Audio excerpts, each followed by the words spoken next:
Okay, let's unpack this. When most of us hear tariffs, our minds probably jump straight to, well, higher prices at the checkout, right? Yeah, exactly. Like suddenly that new TV costs an arm and a leg. But today, we're diving deep into a fascinating question.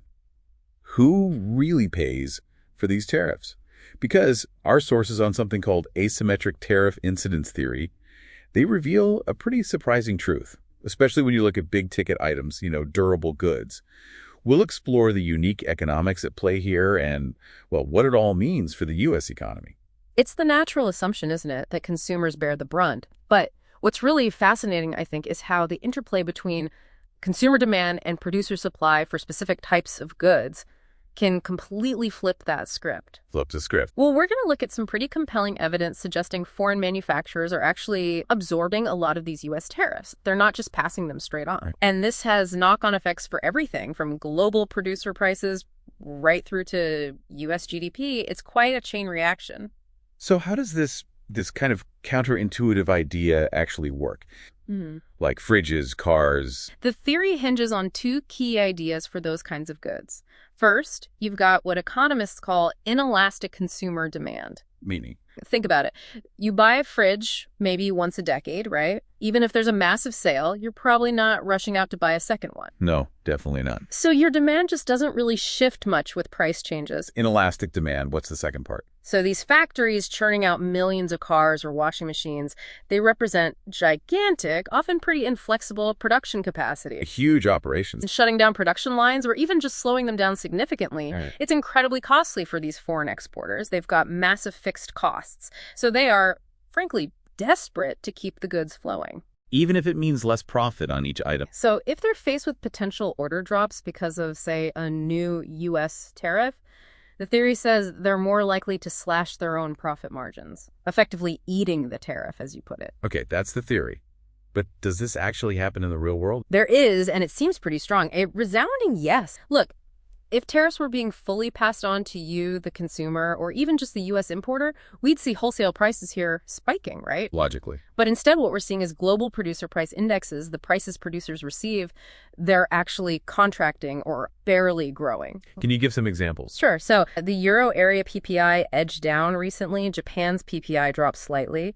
And maybe most telling, China's factory gate prices. They plunged over 3.6% year on year in June 2025. That's their 33rd consecutive month of deflation. Wow. Yeah. It points to exporters compressing their margins. That's pretty compelling evidence. Looking back at the 2018-19 U.S.-China tariffs, found only about maybe 20 to 30% of the tariff cost actually showed up in U.S. consumer prices. Okay, so most of it was absorbed.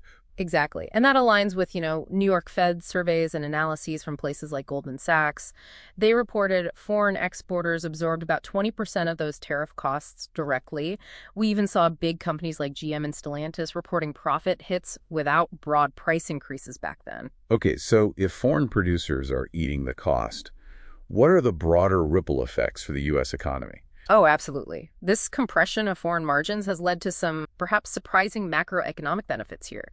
For one, a significant GDP boost. How does that work? Well, imports fell quite a bit, down over 4% in June 2025, while exports remained stable. Actually, that narrowed the trade deficit significantly. And a smaller trade deficit adds to GDP calculations. Correct. It added a record nearly 5 percentage points, 4.99 to be exact, to the Q2 U.S. GDP figure. That's huge. I remember reading about government revenue, too. That's right. A massive fiscal windfall. These tariffs brought in over $113 billion in customs duties through July for the 2025 fiscal year. And crucially, because foreign companies are absorbing a chunk of the cost, U.S. consumer prices have remained relatively subdued. Any other effects? Well, there's also an interesting investment surge happening. New legislation allowing 100% bonus depreciation, basically. Businesses can write off the full cost of new equipment, immediately seems to be incentivizing a spending boom. So companies are buying machinery, tech. Exactly. Particularly in areas like AI and semiconductors. That's also feeding into GDP growth. It all points to this dynamic, fundamentally shifting manufacturing competitiveness. In durable goods, global demand is pretty saturated. It's almost a zero-sum game. One country's gain is another's loss. Look at China's EV sector. Huge production capacity. Domestic demand is maybe 17 million. That leads to Deep discounts, dumping accusations, global backlash.